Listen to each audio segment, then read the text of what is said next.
Մենք այսօր ինչու ենք այստեղ հանդիպում, որովհետև գտնվում ենք Երևան քաղաքի փոքր կենտրոնում, որտեղ արդեն գործում են 100%-անոց գույքահարկի նոր չափորոշիչները։ 2020 թվականին, երբ որ երկրում արտակարգ դրություն էր հայտարարված կովիդի համավարակի պանդեմիայի ժամանակ, ազգային ժողովում քաղաքացիական պայմանագիրը օրենքի նախագիծ բերեց, որով որ որոշեցին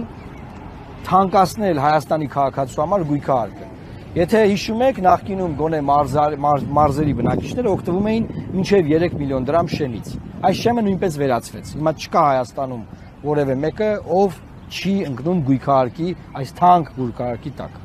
Եվ մենք այն ժամանակ խորհրդանում միակ խմբակցությունն էինք, որ դեմ ենք քվեարկել այդ օրենքին,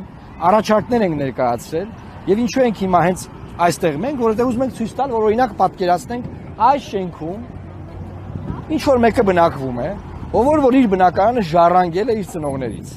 Ծնողները խորհրդային միության ժամանակ օրինակ եղել են մտավորականներ։ Սակայն այս մարդը հիմա թոշակով ապրող մարդ է, այս մարդն ասում է ժողովուրդ ջան,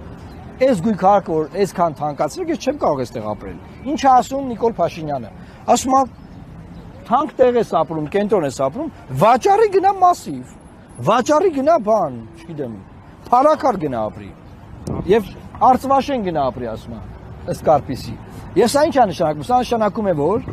կենտրոնի բնակչությանը, ովքեր որ չեն կարողանում իրենց գույքահարկը վճարել, իշխանությունը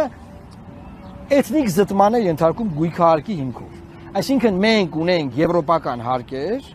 հայկական աշխատավարձերով։ Այսինքն փոխանակ ընդհակառակը լինի եվրոպական աշխատավարձեր, եվրոպական կյանքի որակ, հետո նոր հարկեր ընդհակառակն է արվել։ Եվրոպական հարկեր հայկական աշխատավարձերով։ Հիմա մենք այստեղ ենք, որ ձեզ ասենք, որ ոչ մի ուժ,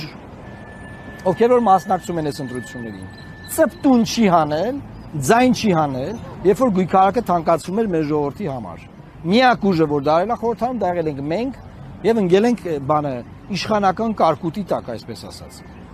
Հիմա մենք գնում ենք դեպի խորհրդարան։ Մենք ձեզ կոչ ենք անում, որ դուք քվեարկեք Լուսավոր Հայաստան կուսակցության օգտին, թիվ 19 քվեաթերթիկով, եւ մենք նվազեցնելու ենք տրամաբանական չափերի ենք բերելու, հայկական չափերի ենք բերելու գույքահարկի հարկը։ Նաեւ ուզում եմ ասել, որ գույքահարկը այսօր ինչպես են հաշվարկում։ Ուռճացված անշարժ գույքի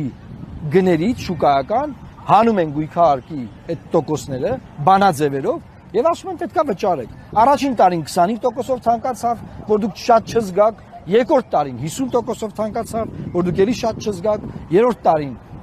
50, 75, հետո 100։ Այս տարի 2026 թվականն է, ամբողջանում է այս օրենքը եւ արդեն 100%-ով ձեր գույքահարկը այլևս թանկացած է։ Դուք այդ ձեր ծանոթություններում գույքահարկի վերաբերյալ դրանք տեսնում եւ ծանոթանում եք։ Մենք ձեզ կոչ ենք անում քվեարկել Լուսավոր Հայաստանի օգտին, աջակցեք մեզ, քվե տալով մեզ դուք ուղերձ եք տալիս